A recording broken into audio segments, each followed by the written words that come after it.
Bismillahirrahmanirrahim.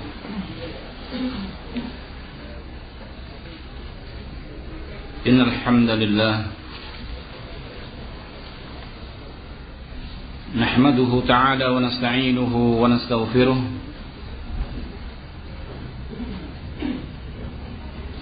wa na'udzu billahi min shururi anfusina wa sayyiati a'malina.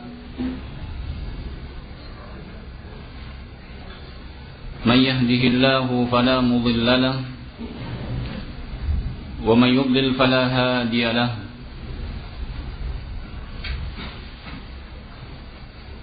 وأشهد أن لا إله إلا الله وحده لا شريك له وأشهد أن محمدا عبده ورسوله.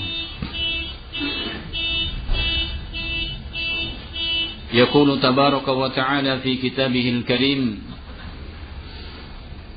يا أيها الذين آمنوا اتقوا الله حق تقاته ولا تموتن إلا وأنتم مسلمون.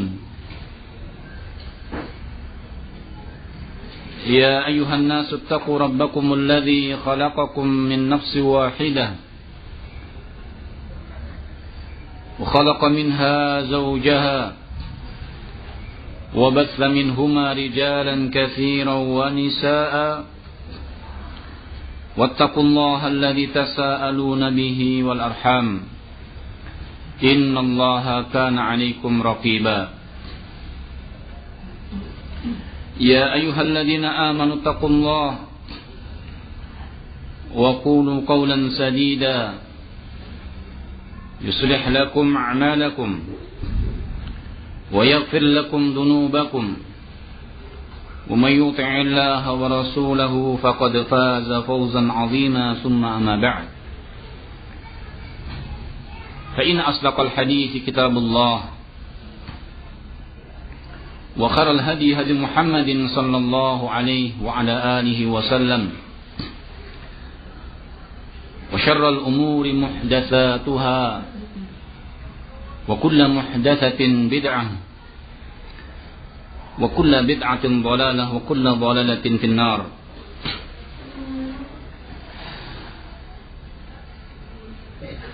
إخواني في الله rahimani wa rahimakumullah.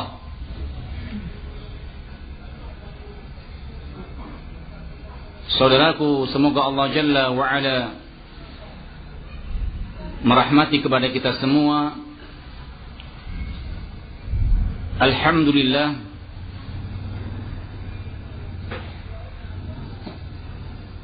bi ni'matihi wa fadlihi,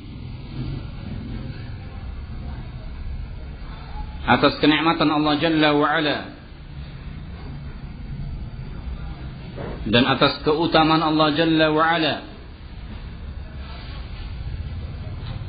wa bi'idnihi wa qudratihi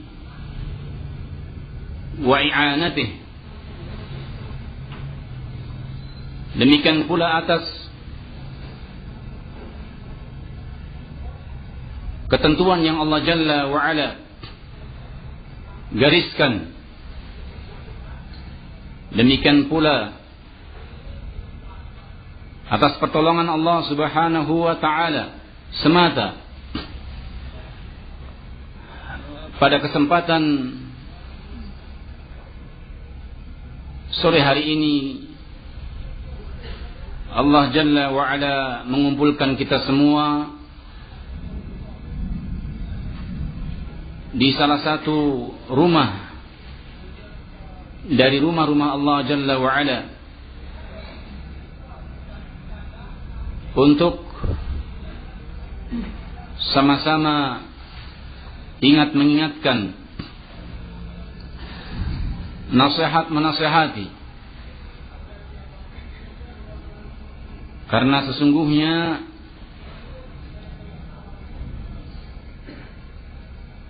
menjadi kewajiban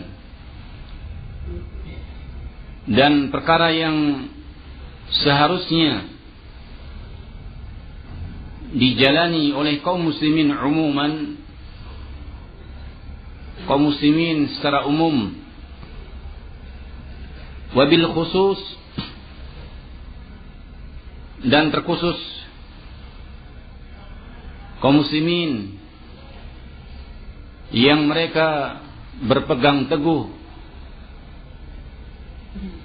kepada kitabullah, kepada sunnah Rasulullah sallallahu alaihi wa ala alihi wasallam, ala fahmi salafus salih, ayatanasahu, untuk saling nasihat menasihati, dan perihal nasihat menasihati tentunya alal birri wat taqwa, di atas kebaikan dan di atas ketakwaan.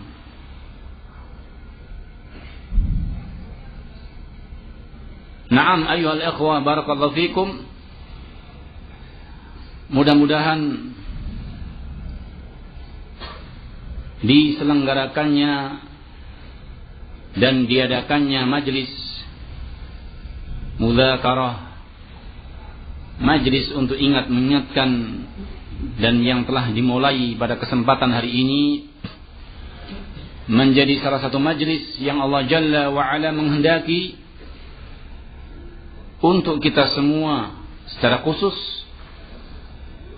dan secara umum kepada kaum muslimin di negeri kita untuk nasihat menasihati berjalan di atas al-haq. Karena sesungguhnya kenikmatan yang sangat agung, kenikmatan yang mulia, yang wajib bagi setiap manusia mensyukurinya. Pertama ialah nikmatul Islam. Nikmah di mana seorang dianugerahi oleh Allah Subhanahu wa taala, diberi petunjuk oleh Allah Subhanahu wa taala, dilapangkan dadanya oleh Allah Subhanahu wa taala untuk menerima al-Islam. Betapa banyak manusia yang sesungguhnya bukan orang-orang yang tidak tahu kepada Islam, bukan orang-orang yang buta kepada Islam, tetapi demikianlah yahdi man yasha wa yudhillu man yasha. Jika Allah menghendaki memberi hidayah, maka kepada seorang yang Allah kehendaki, dan bagi mereka yang juga tersesat, itu pun atas kehendak Allah Subhanahu wa taala. Demikian pula nikmatul iman as-sahih, mensyukuri atas nikmat Allah Jalla wa Ala berupa anugerah al-iman dengan keimanan yang sahih. Karena sesungguhnya iman yang banyak manusia membicarakan, yang banyak manusia mendiskusikan, yang banyak manusia mengatakan mencari keimanan, tetapi sedikit hamba-hamba Allah yang Allah beri petunjuk dengan imanus sahih, dengan keimanan yang benar.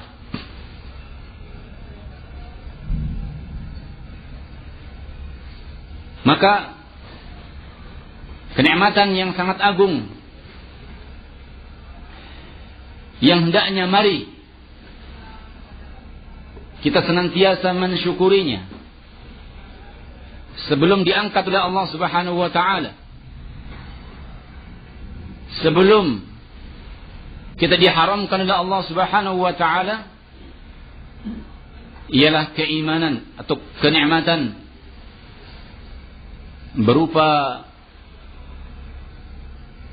kenikmatan di mana seorang berjalan dalam beragama ini, dalam berislam ini, dalam memahami iman ini, yaitu di atas pemahaman salafun salih, di bawah bimbingan para ulama.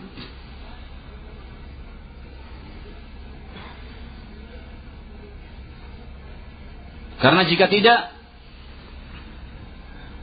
betapa banyak orang-orang mereka juga mengatakan, menceritakan, dan mengaku sebagai orang-orang yang mendakwahkan keimanan, menyeru kepada beriman. Tetapi apabila dikaji ulang, ditinjau ulang, dikembalikan kepada dasar Alkitab wa Sunnah ala fahmi salafus salih, sungguh banyak yang terjadi di situ penyimpangan, kesalahan, bahkan pengakuan iman dengan iman yang batil. Nas'alullah lana wa lakum as-salamah. Kita memohon kepada Allah Jalla wa Ala, semoga Allah Jalla wa Ala memberikan kepada kita keselamatan dalam berislam, memahami Islam dengan Islam yang benar, dan juga beriman dengan iman yang benar. Maka termasuk satu hal yang tidak boleh seorang meremehkan, termasuk perkara yang tidak boleh seorang menganggap sepele, menganggap mudah, menganggap ringan. Pertama ialah ketika seorang telah diberi kecintaan, cinta kepada kitabullah, cinta kepada Al-Quranul Karim, cinta kepada sunnah Rasulullah sallallahu alaihi wasallam, bahkan berusaha untuk berkhidmah, melakukan suatu perbuatan, mampu berbuat, dan nyata perbuatannya terhadap khidmah, apa yang bisa dia suguhkan, apa yang bisa dia haturkan untuk menunjukkan bahwa seorang itu cinta, menyenangi kepada kitabullah dan sunnah Rasulullah sallallahu alaihi wasallam. Oleh karenanya sebahagian menyebutkan termasuk khidmah, upaya seorang untuk membuktikan cintanya kepada Al-Quranul Karim, bukan hanya sekedar mereka itu mempelajari dari sisi qiraah, bagaimana tata cara membaca dengan bacaan yang benar, baik dari sisi makhrajnya, baik dari sisi hukum-hukum tajwidnya. Juga bukan merupakan khidmah yang dikatakan semata-mata seorang telah berkhidmah kepada Al-Quran, penghafalannya. Tetapi lebih daripada itu, khidmah seorang terhadap Al-Quranul Karim ialah ta'allum lughat al-Arabiyyah, termasuk wujud, termasuk bentuk di mana seorang berkhidmah kepada Al-Quran ialah mempelajari lughah Arabiyyah, mempelajari bahasa Arab yang diistilahkan bahagian yang terpenting di antaranya ialah ilmu nahwu, ilmu tata bahasa Arab. Karena sesungguhnya bahasa Arab yang dipelajari kaum muslimin merupakan lughatul Quran, merupakan bahasa yang ada pada Al-Quran. Dan kaidah-kaidah yang dibuat oleh para ulama, yang ditetapkan para ulama dalam bahasa Arab juga diambil dari Al-Quranul Karim. Dari sebab itulah para ulama menyebutkan tentang hukum mempelajari bahasa Arab yang aslinya, yang asalnya ialah furudhu kifai, wujubu kifai. Kewajiban dalam mempelajari bahasa Arab asalnya ialah kewajiban, fardunya ialah fardu kifayah. Bermakna apabila ada satu komunitas, apabila ada sekelompok kaum muslimin yang telah bangkit, yang telah ada dan mempelajari bahasa Arab tersebut, maka tidak menjadi dosa bagi yang lain. Tidak menjadi dosa bagi yang lainnya. Tetapi qad yata'ayyan ala ahad. Tapi kadang berubah hukumnya menjadi hukum yang sifatnya fardhu ain. Wajibnya wajib ain. Terkadang mempelajari bahasa Arab yang semula hukumnya fardu kifayah, tapi satu saat akan berubah menjadi fardu aini, menjadi fardu ain, kewajiban pada individu seseorang. Di antaranya ialah apabila seorang ingin mempelajari tafsir Al-Quranul Karim. Apabila seorang ingin mempelajari tafsir Al-Quranul Karim,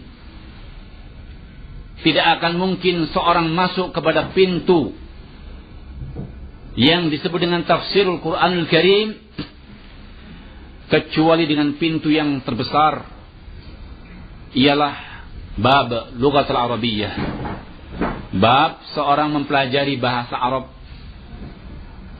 Yang di antara cabang dari bahasa Arab yang ada ialah ilmu nahwi, ilmu tata bahasa Arab.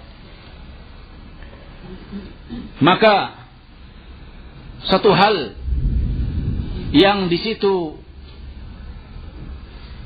menjadi perkara yang sangat ganjil jika seorang mengatakan, menisbahkan, kami juga berpegang kepada Al-Quran, kami juga mempelajari tafsir Al-Quran, pijakan kami, pegangan kami, rujukan kami, sumber kami dalam Islam ialah Al-Quran, dan kami pun mempelajari tafsirnya dalam posisi, dalam keadaan, dalam kondisi seorang buta dari bahasa Arab. Satu hal yang mustahil, satu hal yang tidak akan terwujud jika seorang dalam posisi ingin mempelajari tafsir Al-Quran kemudian dia mengesampingkan, bahkan menutup pintu untuk kemudian dari mempelajari lughah Arabiyah. Bahkan termasuk perihal menunjukkan dekatnya penyerupaan dengan hadyun Nabi sallallahu alaihi wasallam, perwujudan bentuk yang nyata, realisasi yang ada pada kaum muslimin ketika mereka mengatakan sebagai pengikut Nabi sallallahu alaihi wasallam, pengikut sahabat ridwanullah alim ajma'in, perihal yang menjadi perkara yang nyata untuk dikatakan seorang keserupaan dengan manhaj, dengan metode dalam memahami agama sesuai dengan apa yang diajarkan Rasulullah sallallahu alaihi wasallam, sesuai yang dibawa para sahabat, ialah dengan cara seorang ta'allum lughatul Arabiyyah. Seorang mempelajari ilmu lughah Arabiyyah. Bagaimana tidak? Sementara an-Nabiyyu sallallahu alaihi wasallam yatakallam bi lughati al-Arabiyyah. Bagaimana tidak para sahabat berucap dan bercakap pun dengan lughah Arabiyyah. Bahkan tergolong mereka adalah fusahaul Arab, orang-orang fasih dalam berbahasa Arab. Jadi kalangan orang-orang Arab namun dengan kefasihannya tidak menjamin mereka kemudian selamat dari memahami tafsir Al-Quran tanpa bimbingan Rasulullah sallallahu alaihi wa ala alihi wasallam. Menunjukkan bahwa andai kata seorang sebelum tanpa bimbingan, yaitu sekedar mengandalkan kepada terjemahan-terjemahan yang ada, mengesampingkan lughat Arabiyah, satu perkara yang mustahil seorang bisa masuk kepada pintu dan memahami Al-Quran dengan pemahaman yang benar. Naam, akhwani barakallahu fikum.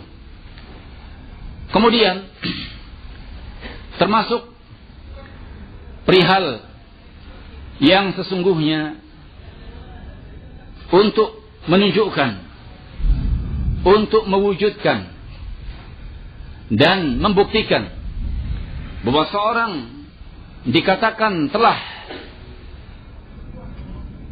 atau dalam pengakuannya mengikuti jejak Nabi sallallahu alaihi wa alihi wasallam dan jejak para sahabat, ialah diberi kecintaan untuk mempelajari sunnah Rasulullah sallallahu alaihi wa alihi wasallam. Maka termasuk perkara yang aneh, termasuk hal yang ganjil, jika seorang mengatakan cinta kepada Allah, cinta kepada Al-Quran, beragama menurut apa yang dikehendaki Allah, berdasarkan kepada Al-Quran, bahkan mengatakan mengikuti jejak Nabi sallallahu alaihi wasallam, dalam posisi dia benci kepada hadis Rasulullah sallallahu alaihi wasallam. Bahkan setiap pengajaran, setiap pelajaran, setiap kaidah-kaidah yang dibangun di atasnya dalam beragama tidak pernah menyinggung satu hadis pun dari hadis Rasulullah sallallahu alaihi wasallam. Dengan kata lain, sebagian mencukupkan, cukuplah kita dalam berpijak terhadap agama yang kita yakini tentang kebenarannya Islam, cukup dengan apa? Al-Qur'anu Al-Karim. Tidak demikian. Maka khawani barakallahu fikum, marilah kembali kita mengingat satu kenikmatan yang sangat agung yang Allah Jalla wa Ala anugerahkan kepada hambanya, yang wajib seorang mensyukuri, ialah kenikmatan dalam berislam, kenikmatan di mana seorang diberi anugerah oleh Allah Jalla wa Ala menjadi orang-orang yang beriman, kemudian cinta kepada kitab Allah, kepada sunnah Rasulullah sallallahu alaihi wasallam, dan lebih daripada itu seorang hendaknya mensyukuri manakala seorang dalam beragama ini di bawah bimbingan para ulama, di bawah bimbingan para ulama. Dan insyaallah perjumpaan kita akan kita nukilkan salah satu ulama yang sesungguhnya belum lama meninggalkan kita, yang sempat merintis adanya suatu pendidikan yang banyak para ulama mengomentari belum pernah terwujud pendidikan, belum pernah tercipta suasana penyebaran sunnah sejak puluhan tahun, bahkan abad. Salah satu negeri yang berada di Yaman, atau satu negeri yang bernama Yaman, yang beberapa waktu silam sebelumnya di sana sekian banyak para ulama muncul, seperti Imam San'ani, Imam Syaukani dan yang lainnya, yang kemudian terhenti, dan yang ada ialah tersebarnya dan merajalelanya pendidikan yang disebarkan oleh kaum Syiah, yang kemudian waktu demi waktu berjalan muncullah seorang alim yang bernama Syekh Muqbil bin Hadi Abi Abdurrahman Al-Wadi'i rahimahullahu ta'ala. Maka pada kesempatan perjumpaan dan beberapa pertemuan yang akan saya sampaikan insyaallah, dan biidznillah azza wajal kita akan mengambil beberapa tarjamah, yaitu beberapa judul yang beliau sebutkan dalam kitab As-Sahihul Jami' atau Al-Jami' As-Sahih mimma laisa fi sahihaini, kumpulan-kumpulan hadis yang sahih yang tidak termuat dalam kitab Sahihul Bukhari dan Sahih Muslim. Sesungguhnya amal beliau, perwujudan dari kitab beliau yang asalnya sebelum tersebut atau terwujud kepada kitab yang murattab tersusun kepada babul fiqh. Sebelumnya kitab tersebut asalnya ialah As-Sahihul Musnad. Kitab tersebut asalnya ialah As-Sahihu Al-Musnad. Beliau namai As-Sahihu karena beliau berazam bahwa hadis-hadis yang beliau sebutkan ialah hadis-hadis yang sahih. Dan Musnad di sini bersandar kepada Nabi SAW, dan amal beliau awal waktu dan permulaan dalam menulis kitab tersebut ialah berkeinginan hadis-hadis yang sahih yang tidak tersebut dalam Sahih Bukhari maupun Sahih Muslim itu beliau urutkan sesuai dengan urutan nama sahabat. Sesuai dengan urutan nama sahabat, dan setiap sahabat ketika meriwayatkan hadis maka beliau kumpulkan semua sesuai dengan hadis yang telah diterima atau yang didapatkan oleh seorang sahabat tertentu. Maka di sana ada istilah yang disebut atau dibuat oleh para ulama al-hadis dalam menamai kitab seperti kitab al-musnad atau al-masanid. Kitabul musnad atau al-masanid. Musnad satu kitab yang di situ berisi kepada hadis Rasulullah sallallahu alaihi wasallam, tetapi urutannya sesuai dengan sahabat tertentu. Jadi seperti misal Abu Hurairah meriwayatkan sebuah hadis, maka ulama menulis hadis apa saja yang diriwayatkan oleh Abu Hurairah dan dikumpulkan sesuai urutan as-sahabah dan seterusnya. Anas bin Malik, Jabir bin Abdullah, Abu Musa al-Asy'ari, Ibnu Abbas, Ali bin Abi Thalib dan seterusnya. Kemudian setelah tercetaknya kitab tersebut,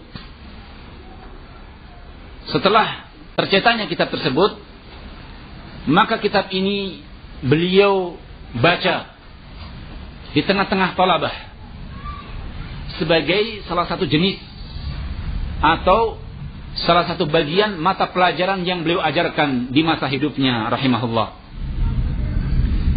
Dan pelajaran yang waktu itu diajarkan yaitu As-Sahihul Musnad beliau bacakan sebelum zuhur.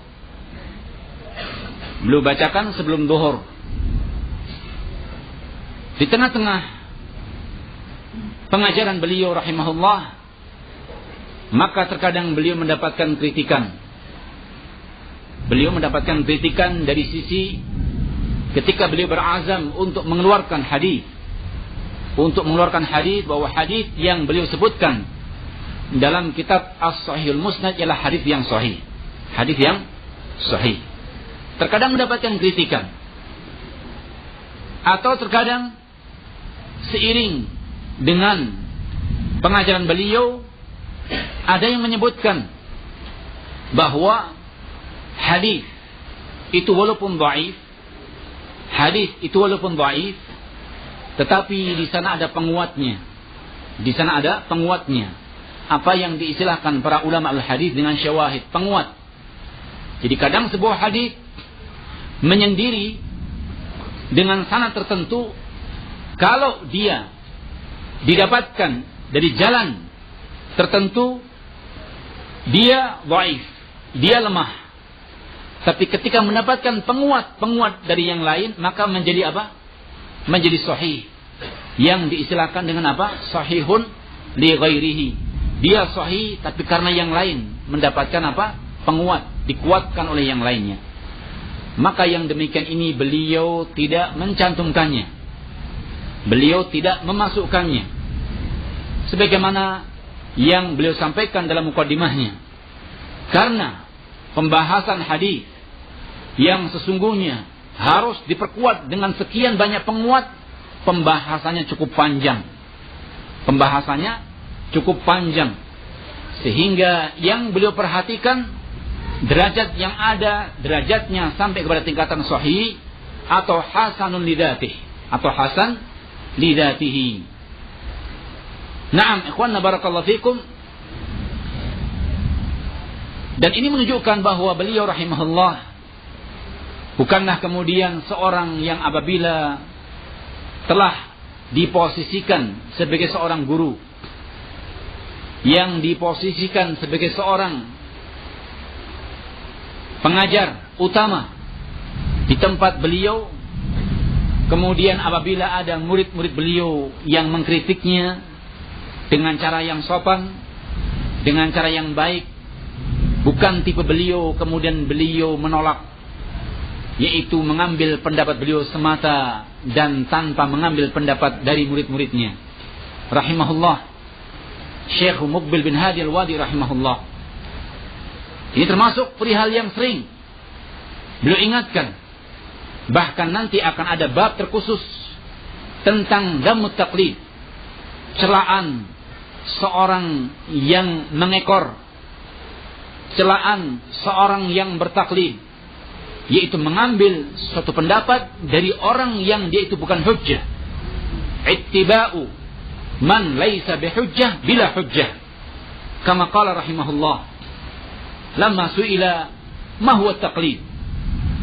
Dan begitulah rahimahullah ketika menyebutkan apa itu taklid. Apa itu taklid? Kata beliau ialah mengikuti seorang yang dia itu bukan hujjah tanpa hujjah. Mengikuti seorang yang dia itu bukan hujjah tanpa hujjah. Makna kalimat mengikuti seorang yang tanpa hujjah berarti di sana ada seorang yang dia itu dengan sendirinya ialah hujjah. Kalimat ittiba'u man laisa bihujjah, mengikuti orang yang dia itu bukan hujjah, ada di sana kefahaman bahwa ada seorang yang dia itu semata-mata pribadinya, dirinya ialah hujjah, dan tidak ada seorang pun yang dikatakan semata-mata pribadinya, dirinya ialah hujjah kecuali siapa? Ar-Rasulu sallallahu alaihi wa alihi wasallam. Rasulullah sallallahu alaihi wasallam. Kemudian kalimat ittiba'u man laisa bihujjah bila hujjah. Yang namanya taklid, mengekor, membeo, ikut-ikutan dalam beragama ialah mengambil pendapat dari seorang yang dia itu bukan hujjah tanpa hujjah. Bermakna barang siapa yang mengikuti seorang yang dia itu bukan hujjah tapi dengan hujjah, maka bukan dikatakan apa? Bukan dikatakan taklid. Misal seorang mengikuti pendapat ulama, ketika ditanya apa hukumnya pembahasan ini, apa hukumnya perkara ini, sang ulama mengatakan jaiz, boleh. Atau mungkin sampai pada tingkatan jika urutannya apakah wajib, apakah sunnah, dia mengatakan wajib. Maka boleh sang murid, sang penanya menanyakan kepada alim yang sesungguhnya nafsul amr pada hakikatnya dia bukan hujjah, menjadi hujjah ketika sang alim tadi membawa hujjah, membawa dalil. Ketika sang alim tadi membawa apa? Membawa dalil. Dalilnya apa? Qala Allah Ta'ala kada wa kada, atau qala Rasulullah sallallahu alaihi wasallam kada wa kada. Jadi seorang yang dia itu asalnya bukan hujjah, tetapi ketika dalam menyampaikan sesuatu dia ada dalil, maka dikatakan mengikuti pendapatnya bukanlah taklid. Mengikuti pendapatnya bukan apa? bukanlah taklid. Selama apa yang disampaikannya betul-betul hujjah yang disampaikannya sesuai, ada bagian dan ada kebersinambungan, ada kecocokan dari apa yang diucapkannya dengan hujjah yang disampaikannya. Dengan hujjah yang disampaikannya. Nah, berbeda dengan seorang ketika ditanya walaupun berkata dengan Al-Quran.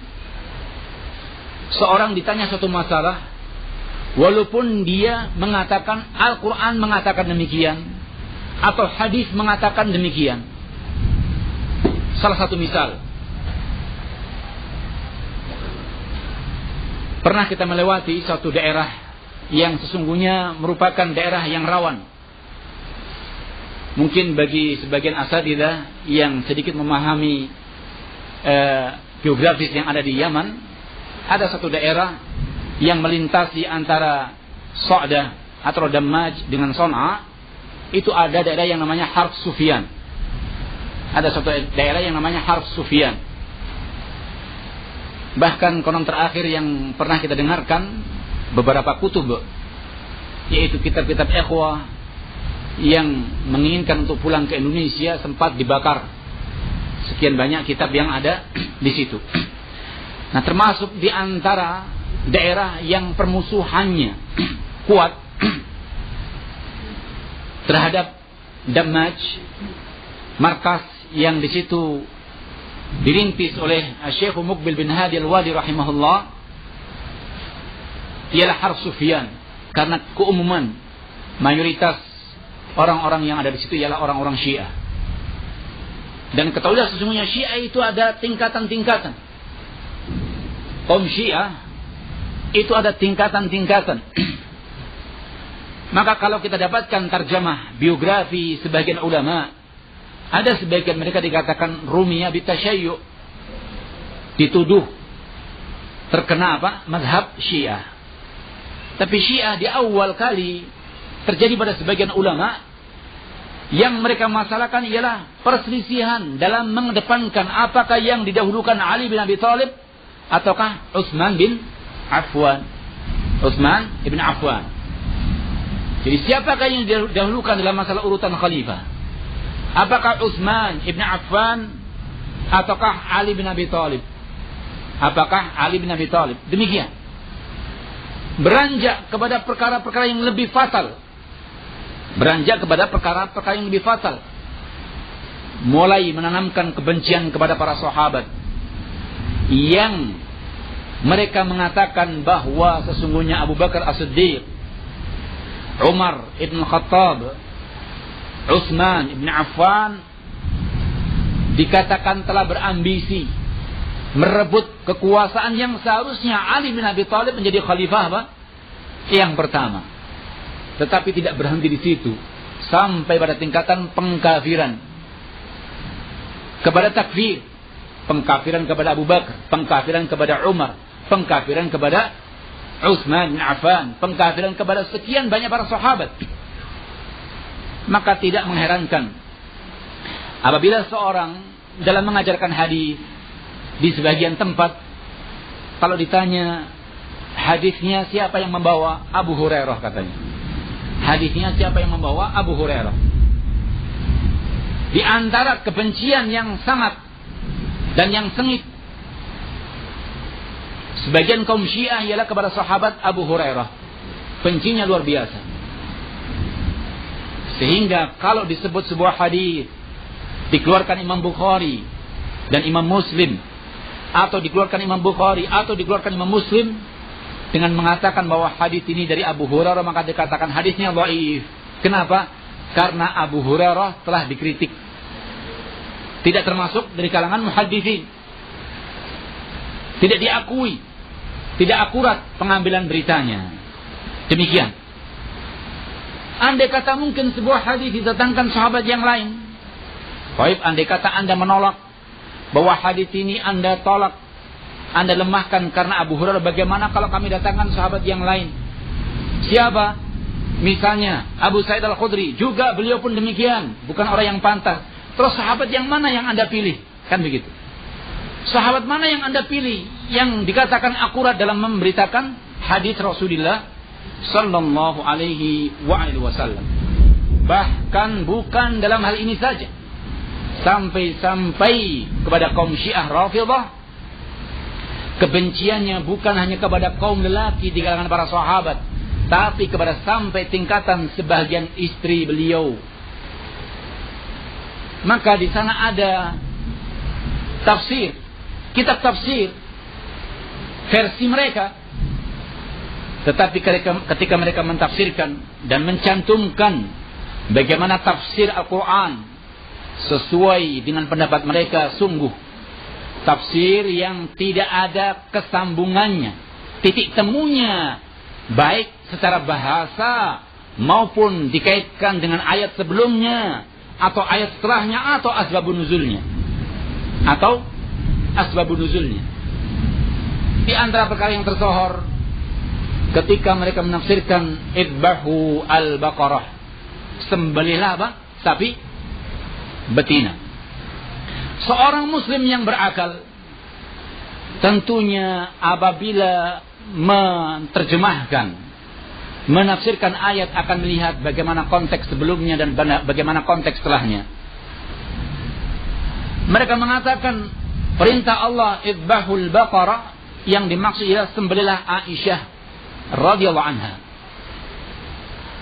Kalau kita tanya kapan Aisyah hidup, sementara ayat sedang membicarakan antara Musa dan apa?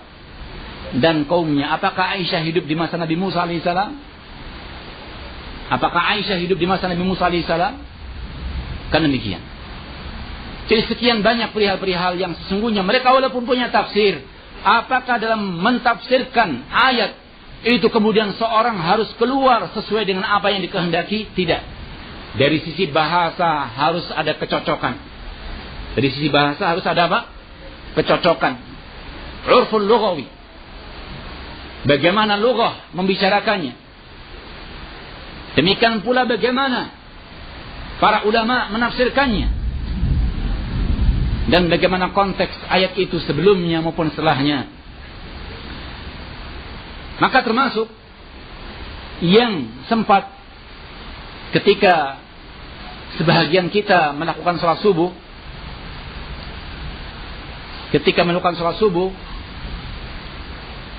keumuman kaum Syiah, mereka dalam masalah sholat subuh menggunakan apa? Menggunakan kunut. Tapi jangan kemudian disimpulkan nanti pulang daurah berarti yang memakai kunut berarti Syiah. Tidak. Jangan disimpulkan demikian. Tapi di antara tata cara ibadah mereka, kalau sholat subuh mereka menggunakan apa? Kunut. Ketika ada sebagian ikhwah yang maju dan sebagian kampung tersebut ada yang berjamaah, selesai daripada sholat ditanya, kenapa kalian tidak kunut? Kenapa kalian tidak kunut? Disampaikan bahwa kunut bukan sunnah. Kunut bukan sunnah. Illa. Kata mereka, tidak demikian. Kunut sunnah. Apa dalilnya? Wa qumu lillahi qanitin. Kata mereka dalilnya, wa qumu lillahi, dan tegakkanlah sholat karena Allah, qanitin, dalam kondisi kalian kunut. Dalam kondisi kalian apa? Kalian kunut. Secara lughah mungkin seolah-olah betul. Seolah-olah betul. Tapi bagi orang yang mencermati lughah, qanitin bukan maknanya kunut. Yang dimaksud dengan apa? Berdiri dan berdoa. Tapi khashi'in. Salatlah, tegakkanlah ibadah karena Allah dengan khusyuk. Dengan apa? Dengan khusyuk. Demikian pula perkara-perkara yang lainnya. Demikian pula perkara-perkara yang lainnya.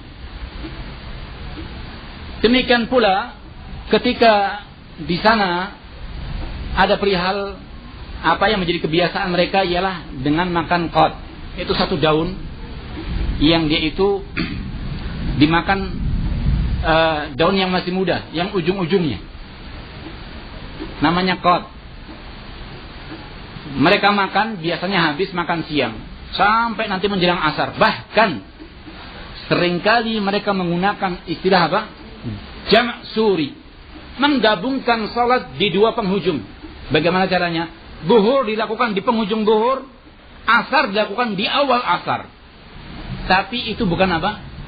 Bukan menjamak seperti jamaknya yang mu'tad. Jamak seperti jamak biasa. Jamak biasa seperti zuhur dilakukan waktu zuhur, asar digabung waktu zuhur. Atau ketika masuk asar diundur waktu zuhur, salat zuhur dulu baru asar. Itu namanya apa? Jamak. Baik menjamak dan itu masyru', baik menjamak dan mengqasar itu pun masyru'. Itu pun masyru'.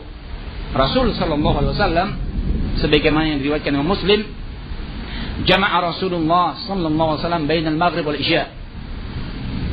Rasul pernah menjamak min ghairi matar wala safar. Beliau pernah menjamak antara maghrib dengan isya, 3 rakaat maghrib, setelah itu disusul isya 4 rakaat. Bukan karena sebab hujan, bukan karena sebab apa? Safar. Ditanya oleh para sahabat. Kenapa Anda melakukan yang demikian wahai Rasulullah? Kenapa Anda melakukan yang demikian? Maka jawaban beliau alaihi wassalam bermakna bahwa salat yang beliau lakukan untuk menjamak terkadang khawatir bahwa ibadah yang dilakukan kaum muslimin itu memberatkan mereka. Maka beliau pernah menjamaknya. Tapi terus jangan jadi kebiasaan. Jangan kebiasaan. Paling tidak mungkin seorang dalam usia ataupun kehidupannya sekali. Bukan terus sepekan sekali. Atau bahkan sepekan 2 kali. Masya Allah, kenapa? Khawatir orang-orang kampung tidak biasa sholat maghrib berjamaah, isya berjamaah, mari kita gabung di jamaah. Maka di sana ketika kalangan kaum Syiah ada mereka itu yang menamakan dengan jamak suri, yaitu sholat zuhur ditarik di akhir penghujung sebelum habis waktu zuhur mereka sholat, dan selesai waktu zuhur baru masuk di ujung awal sholat apa? Sholat asar. Mereka makan pot yang dikatakan sampai apa, pipinya apa? Bengkak, melembung. Kata mereka itu sebagai makanan suplemen supaya kerjanya ada energik, supaya kerjanya bisa sehat. Kata mereka, apa perkara yang mengharamkannya? Tidak ada, bahkan ayat menerangkan wa alqat ma fiha wa takhallad. Coba lihat di situ. Bagaimana mereka itu juga berdalil kepada Al-Qur'an, tapi apakah betul cara pendalilannya? Nah, maka ikhwana barakallahu fikum, sesungguhnya kenikmatan berkumpul, bergabung, kemudian di bawah naungan para ulama dalam berislam, satu kenikmatan yang sangat agung. Maka Syekh rahimahullah ketika mengawali dalam dakwahnya pun demikian. Yang semula beliau pun juga belajar, yang sebelum beliau mendapatkan hidayah pelajaran salaf, beliau pun juga sempat belajar di markas-markas yang didirikan mereka sebelum beliau mengenal tentang dakwah salaf. Di antaranya di sana di Sa'dah ada yang disebut dengan markas Al-Hadi, suatu tempat yang sesungguhnya juga kaum Syiah di situ yang mengajarkan. Bahkan termasuk hal yang sangat diperkuat ialah masalah lughah. Beliau ceritakan menyelesaikan tentang qatrun nada di situ. Naam. Maka ketika beliau mendapatkan hidayah, taufik min Allah Subhanahu wa taala, kemudian beliau sempat belajar ke Madinah, bahkan di Jami'ah Islamiyah, mendapatkan beberapa syuyukh, mendapatkan sekian banyak para ulama yang membimbing, yang kemudian beliau setelah itu mempelajari dengan pembelajaran yang cukup seksama, yaitu apa yang disebut dengan Kitab Tauhid. Kitab Tauhid karya Syekh Muhammad bin Abdul Wahhab An-Najdi rahimahullah. Beliau pelajari dengan sebaik-baiknya, dengan harapan pulang menjadi senjata tameng untuk kemudian memahamkan kaum Syiah bagaimana tata cara mereka bermuamalah antara seorang hamba kepada Allah Subhanahu wa taala. Kesyirikan yang merajalela, adanya pengkultusan kuburan, demikian pula berbagai macam rongrongan, yaitu bagaimana mereka itu mengkafirkan sebagian sahabat atau keumuman sahabat. Demikian pula pelajaran-pelajaran yang sesungguhnya menjadi racun bagi penduduk yang ada di Yaman. Tapi subhanallah, Allah berikan taufik, Allah berikan kemudahan, sampai kemudian beliau mapan. Dalam posisi beliau menulis, gangguan tetap ada, tetapi Allah Jalla wa'ala berikan keutamaan, yaitu ketentraman. Beliau juga berdakwah, dan bukan sekali dua kali, sesungguhnya nyawa beliau hampir melayang. Naam. Maka lihat bagaimana nanti sebagian terjemah yang beliau sebutkan, untuk kemudian seorang berdakwah walaupun ada masyaqqah. Terus seorang berdakwah walaupun di situ ada perkara yang menjadi beban, bahkan taruhannya bukan hanya sekedar seorang itu kehilangan harta, tetapi juga nyawa yang menjadi taruhan bagi seorang ketika mendakwakan al-haq. Naam ikhwanna barakallahu fikum. Maka mudah-mudahan Allah Subhanahu wa taala memberikan petunjuk kepada kita semua. Demikian pula mudah-mudahan Allah Subhanahu wa taala memberikan pertolongan kepada kita semua untuk kembali bahwa dalam beragama ini membutuhkan adanya penyambung dengan apa yang telah diajarkan oleh Rasulullah sallallahu alaihi wasallam. Demikian pula para sahabatnya, adanya penyambung dan yang menjadi pembimbing tiada lain sesungguhnya para ulama. Tiada lain sesungguhnya para ulama. Nah, dalam muqaddimah yang beliau sampaikan pada kitab As-Sahih Al-Musnad mimma laisa fi sahihaini, di mana beliau mengawali tidak sebagaimana yang dilakukan oleh sebahagian yang terkadang membuka dengan khutbatul hajah. Dengan khutbatul hajah. Di antara muqaddimah atau kalimat yang beliau sebutkan dalam muqaddimahnya ialah setelah menyebutkan hamdan wa sanaan, dan ini sering yang beliau ucapkan ialah alhamdulillah hamdan thayyiban mubarakan fi kama yuhibbu rabbuna wa yarda.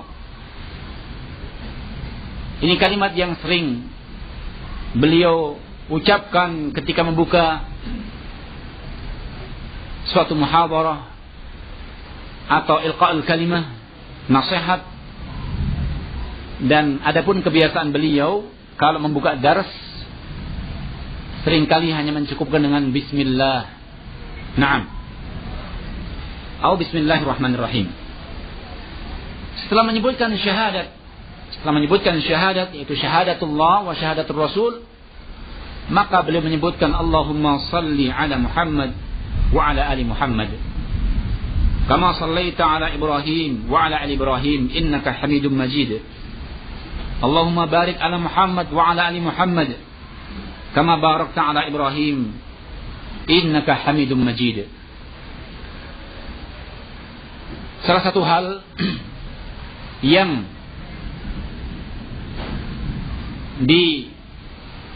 disoroti oleh penduduk Yaman terhadap berlangsungnya dakwah beliau, bahwa atau tuduhan yang dilemparkan kepada beliau rahimahullah, bahwa markas tersebut ialah satu markas yang mengajarkan kepada murid-muridnya tidak cinta kepada apa?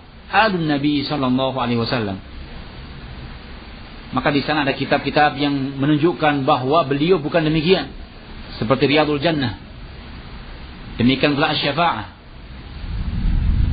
yaitu upaya untuk memahamkan kepada kaum muslimin umuman, dan terkhusus kepada kaum muslimin yang ada di Damaj ataupun di Yaman,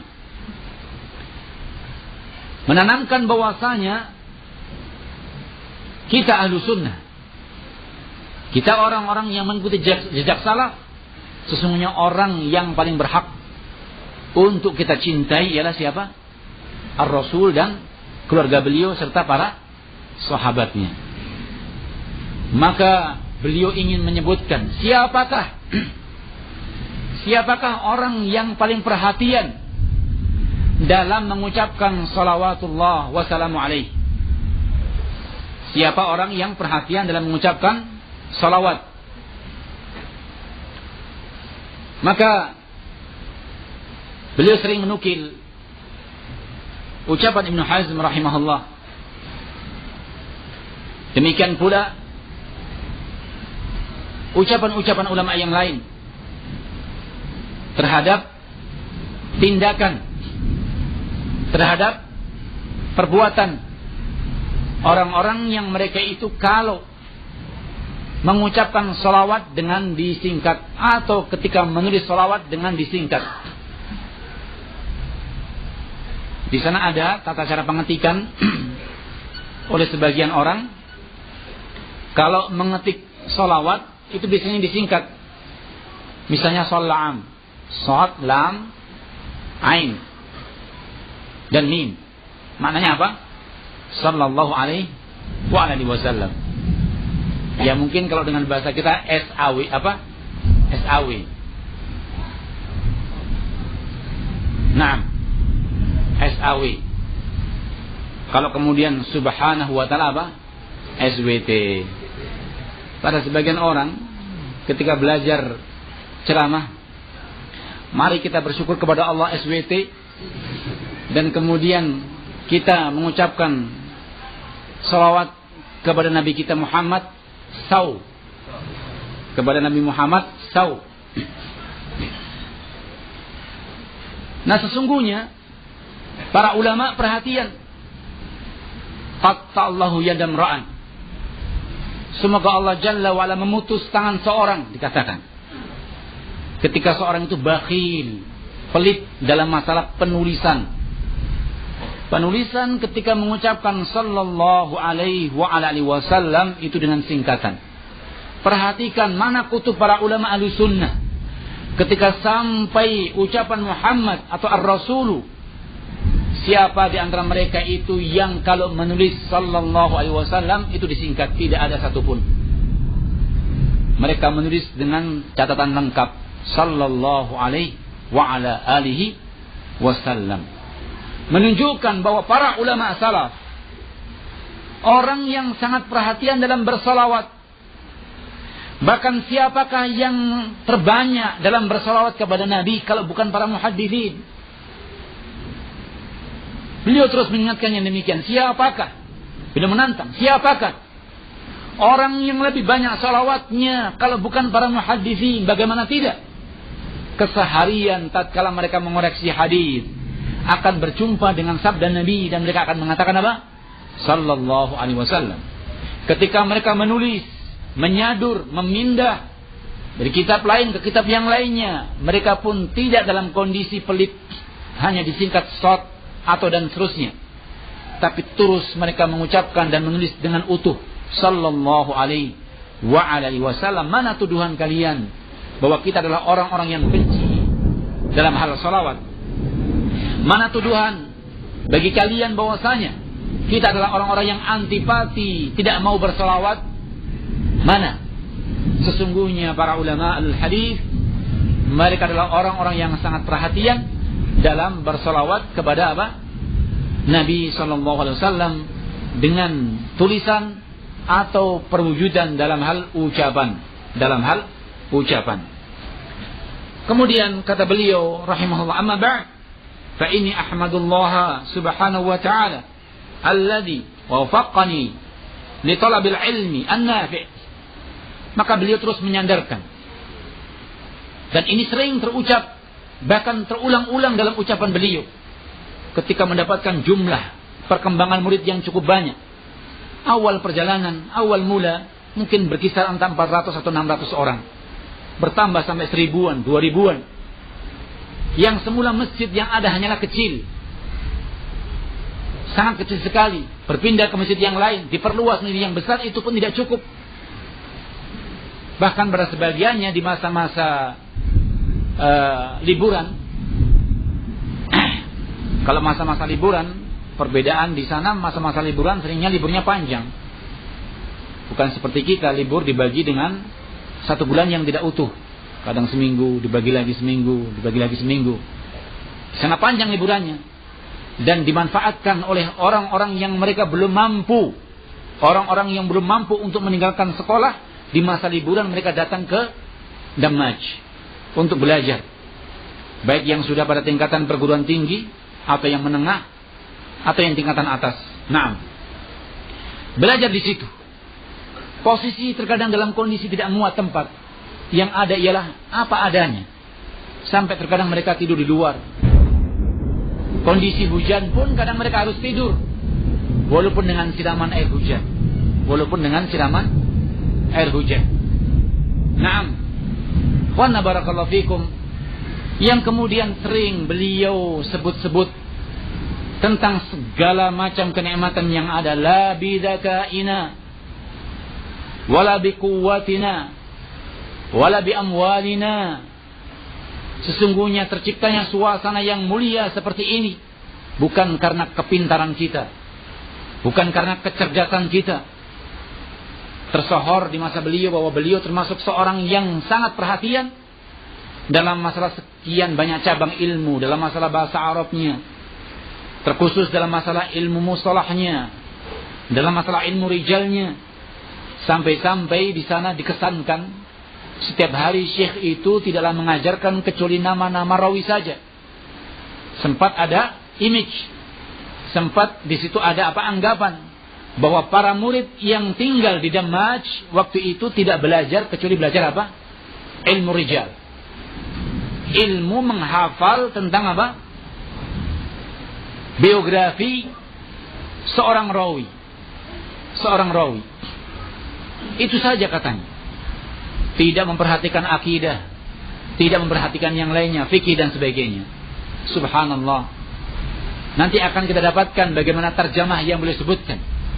Hendaknya seorang pembimbing, hendaknya seorang pengajar, seorang alim pertama kali untuk mengajarkan kepada anak-anak sebelum mereka itu tersibukkan dengan sekian banyak cabang ilmu, perhatikan dalam masalah akidah. Apakah yang semacam ini kemudian tidak menunjukkan bahwa beliau seorang yang memperhatikan dalam masalah tauhid? Bahkan keseringannya ketika beliau bertemu dengan seorang bocah usia 2 tahun, 3 tahun, 4 tahun, didudukkan di atas meja, seringkali pertanyaan yang terulang-ulang, Aina Allah, di manakah Allah? Naam.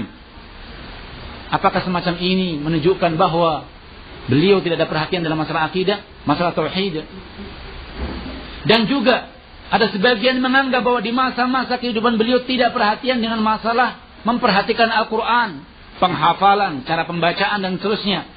Iwallah, demi Allah, majlis yang mungkin belum pernah kita dapati dan belum ada contoh bagaimana seorang alim kemudian memposisikan diri untuk memberikan contoh kepada yang lainnya untuk membenarkan dalam masalah bacaan, walaupun dalam kondisi telah dikerumuni, walaupun dalam kondisi telah diikuti orang banyak kecuali beliau rahimahullah.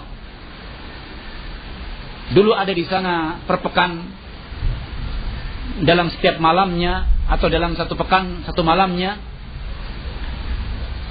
anak lupa malam Jumat atau malam Sabtu itu ada majelis talqin bainal maghrib wal isya, khusus untuk diperdengarkan bacaan seorang, kemudian ada yang membimbing.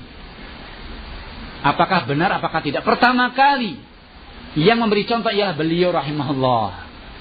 Coba dengarkan saya membaca Al-Quran begini, salah apakah tidak? Siapa di antara kita yang kemudian lapang dada? Siapa di antara kita kemudian melihat sekian banyak jumlah yang luar biasa, kemudian ketika mengucapkan Al-Quran dan disalahkan, siap menerima kritikan? Siapa di antara kita yang kemudian lega dengan seperti itu? Nah, apakah itu tidak menunjukkan bahwa ihtimam, perhatian kepada Al-Quran di masa beliau merupakan perhatian yang sangat? Bahkan beliau sangat marah apabila saat-saat di waktu beliau mengoreksi hadis, mengoreksi tentang sahih dan tidaknya sebuah hadis di maktabah, di perpustakaan beliau rahimahullah. Kemudian tiba-tiba ada seorang bocah atau anak yang kita kenal bahwasanya namanya bocah, namanya anak. Kalau dia memang orang Arab, sejak kecil sudah bisa membaca apa? Tulisan Arab walaupun gundul kan begitu. Jadi pada sebagian ikhwah dulu ketika datang di sana, saya heran ya, anak-anak di sini kecil-kecil sudah bisa bahasa Arab. Keheranan, kenapa anak-anak kecil usia 2 tahun, 3 tahun sudah pandai dan pintar apa? Bahasa Arab. Naam, itu memang bahasa mereka. Baik. Ketika beliau menjumpai ada anak-anak yang usia demikian, usia 7 tahun, 8 tahun, 10 tahun, kemudian berusaha untuk menjadi seperti temannya, membuka kitab ini, membuka kitab ini. Kemudian, ya walad roh, telah ilal masjid, ihfadz al-Quran, iqra' al-Quran. Ya Allah, naik. Suruh apa? Baca Al-Quran, hafalkan Al-Quran. Apakah seperti ini bukan menunjukkan bahwa perhatian beliau untuk kemudian sang anak-anak dibimbing memperhatikan kepada Al-Quran merupakan perhatian yang cukup, bahkan lebih? Naam. Wa barakallahu fikum. Jadi sesungguhnya apa yang telah beliau lakukan, demikian pula dalam perjalanan dakwah beliau dalam membimbing baik secara khusus murid-murid beliau, kemudian di luar majlis, baik itu di masjid yang ada di sekitar ma'had atau yang jauh darinya, dengan cara ceramah dan sebagainya telah beliau lakukan. Semua itu menunjukkan tentang hirs, yaitu antusias beliau yang luar biasa sampainya ilmu yang bermanfaat kepada orang lain, atau tetapnya seorang berada di atas ilmu. Maka beliau mengucapkan segala puji bagi Allah, dan sesungguhnya pujian hanya semata-mata untuk Allah, yang dimana Allah Jalla wa'ala berikan petunjuk, diberikan taufik kepadaku untuk menuntut ilmu yang bermanfaat. Menuntut ilmu yang bermanfaat. Ilmu yang bermanfaat ialah menjadi manfaat bagi pelakunya kalau kemudian menunjukkan bahwa dengan ilmu itu seorang menjadi apa? Tawadhu. Kemudian dengan ilmu itu dia amalkan. Tanda-tanda, alamat bahwa seorang Allah berikan ilmu yang bermanfaat, bahwa ilmu yang ada kemudian menjadi perwujudan dalam keseharian. Menjadi perwujudan dalam keseharian. Bahkan termasuk perwujudan yang nampak terhadap ilmu yang bermanfaat ialah kemudian seorang senantiasa mengajarkannya. Maka beliau juga termasuk tidak suka kepada seorang penuntut ilmu apabila telah sampai kepadanya ilmu, kemudian di antara teman-temannya yang ingin mengambil faedah darinya, manfaat darinya, pelajaran darinya, kemudian dia enggan dari mengajarkannya. Sering beliau kadang-kadang paparkan, siapa yang ingin mengajarkan bahasa Arab, ada sebagian ikhwah yang meminta. Siapa yang ingin mengajarkan tentang mustalah, ada sebagian ikhwah yang meminta. Kadang beliau menunjuk si fulan, anta ya fulan, tudaris ikhwanak, engkau si fulan, ajari teman-temanmu. Kadang sebagian menjawab, ya syekh, afwan, inni masyghulun. Syekh afwan, anak sibuk dengan pembahasan, sibuk dengan pelajaran saya. Maka kadang beliau melihat seperti marah. La barakallahu fi bahthika. Semoga Allah tidak memberikan barakah atas pembahasan ilmumu tadi. Kenapa? Karena terkadang seorang merasa bahwa ketika memberi pelajaran kepada saudaranya, waktunya tersita. Ya tidak? Ya tidak? Seorang menganggap ketika memberi faedah kepada temannya, waktunya tersita. Lebih bagus untuk saya memuraja'i ilmu saya pakai murajaah, menghafal Quran, mempelajari kembali. Padahal sesungguhnya ketika seorang mengajarkan suatu ilmu, itu akan kokoh ilmu yang akan apa? Yang akan dia ajarkan. Semakin kokoh dan semakin mantap ada padanya. Dan itulah merupakan sedekah ilmu. Dengan mengajarkannya. Dan semakin akan dikokohkan ilmu pada seorang dengan cara seorang mengajarkan kepada yang lain. Nah, waktunya kita maghrib.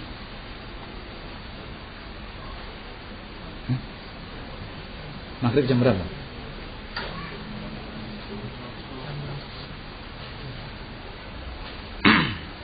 Baik. Tsumma qala wa hayya ali subulahu. Kemudian Allah Subhanahu wa taala membentangkan, membuka jalan untuk kemudian mendapatkan ilmu yang bermanfaat dan mempelajari ilmu yang bermanfaat. Asal mulanya Asy-Syaikh rahimahullah itu juga seorang yang dimana beliau memperhatikan keluarga dengan cara hasil keringatnya sendiri. Maka di sana ada istilah komunitas ikhwah yang sudah menikah tinggal satu kampung yang namanya Mazra'ah. Satu kampung yang namanya apa? Mazra'ah di situ. Yang tidak jauh dari apa? Markas Dammaj. Sesungguhnya tempat tersebut asal mulanya ialah dulu tempat di mana beliau berkebun. Tempat di mana beliau berkebun. Ada anggur. Kemudian ada delima di situ. Nah kemudian sedikit demi sedikit dipakai untuk berdirinya rumah yang dipakai orang-orang yang mereka telah menikah. Naam. Sering beliau bercerita terhadap hasil kebun yang beliau dapatkan, mendapat pesanan dari rumah. Tolong nanti hasilnya dibelanjakan ini untuk kebutuhan rumah. Nah, ya, kebutuhan dapur. Tapi seringkali beliau bercerita bahwa kadang beliau lupa, semuanya terkucurkan untuk beli kitab. Semuanya terkucurkan untuk beli kitab. Sampai pulang, kemudian ke rumah mana belanja untuk dapur. Nah, bukan bermakna kemudian semacam ini terus kita pahami Masya Allah. Jadi kita harus mencontoh seorang alim. Bagaimana? Ya sarapannya dengan Riyadhus Shalihin. Nanti makan siang dengan apa? Dengan Sahih Muslim? Enggak. Tidak demikian. Menunjukkan bahwa semangatnya luar biasa beliau untuk terus tadi diberikan jalan untuk kemudian terus memperkokoh ilmu yang ada pada beliau rahimahullah. Karena banyak seorang yang asal mulanya berjalan di atas kehidupan ilmu tetapi seiring itu kadang putus di tengah jalan. Ingin mencicipi apa? Mahligai dunia. Saya ingin belajar ilmu. Tiba-tiba di tengah perjalanan Masya Allah ingin menikah. Ya Allah menikah. Ingin dapat zaujah salihah yang mudah-mudahan setelah menikah bisa murajaah, bisa memperkuat ilmu. Nah betul, ketika menikah terus bersambung, tiba-tiba urusannya berbeda. Istri butuh makan, anak butuh makan, ternyata saya butuh kerja. Sesaat izin, afwan Ustaz, saya ingin kerja dulu, libur sebulan 2 bulan. Setelah mendapatkan ilmu yang bermanfaat, kemudian terputus dengan jalan, ingin bekerja, lupa dengan ilmu yang tadi. Ilmu yang awal kali apa? Dipelajarinya. Sebagian mengatakan saya ingin menutup hutang yang selama ini menimpa pada saya. Ya Allah, ketika mendapatkan keindahan dunia, hutang yang ada bukan semakin tertutup tapi semakin lebar. Semakin apa? Semakin lebar. Akhirnya seorang tersibukkan. Ini juga nanti akan dibahas oleh beliau. Tentang seseorang yang terpusat, tercurahkan waktunya, memikirkan untuk belajar, terkadang ketika dibuka perkara dunia tadi kemudian membuat seorang pusat perhatiannya apa? Terpecah. Sehingga dalam kondisi ilmu yang sebelumnya kokoh, ilmu yang sungguhnya luas, ilmu yang sekian banyak telah dia peroleh, terkadang berkurang. Bahkan sedikit demi sedikit apa? Pudar. Bahkan sedikit demi sedikit pudar. Maka sesungguhnya suatu kenikmatan yang Allah anugerahkan ketika seorang dalam kondisi terjun dalam dunia ilmu, kemudian juga diperbolehkan seorang untuk mencari kehidupan. Mencari apa? Kehidupan bukan bermakna kemudian seorang yang talabul ilm, seorang yang menceburkan diri untuk menuntut ilmu kemudian tidak butuh untuk mencari nafkah. Selama dia menjadi orang yang diberikan dan memikul tanggung jawab, baik tanggung jawab untuk memberikan nafkah kepada sang istri, kepada anak, atau kepada keluarga lain yang menjadi tanggung jawabnya. Wa habbaba ilayya sunnata Rasulillah sallallahu alaihi wasallam. Demikian pula Allah tumbuhkan kepada diriku cinta kepada sunnah Rasulullah sallallahu alaihi wasallam. Wa baghadha ilayya al-bid'ah. Kemudian Allah tumbuhkan pula kebencianku kepada perkara-perkara yang bid'ah. Perkara-perkara yang bid'ah. Kita kenal kebid'ahan merupakan perkara yang samar. Suatu perkara yang samar. Bahkan kenapa para ulama menempatkan, mendudukkan upaya untuk memberantas sekian banyak pemikiran-pemikiran Islam, baik dari sisi akidah, fikih dan yang lainnya, yang hal itu bukan agama dan sering diistilahkan dengan perkara-perkara yang bid'ah, itu pelakunya lebih bahaya ketimbang pelaku kemaksiatan karena tersamarkan. Karena apa? Samarnya seolah-olah yang dibawa itu bagus, baik, dan itu merupakan bagian Islam, tetapi pada kenyataannya bukan bagian apa? Bukan bagian Islam.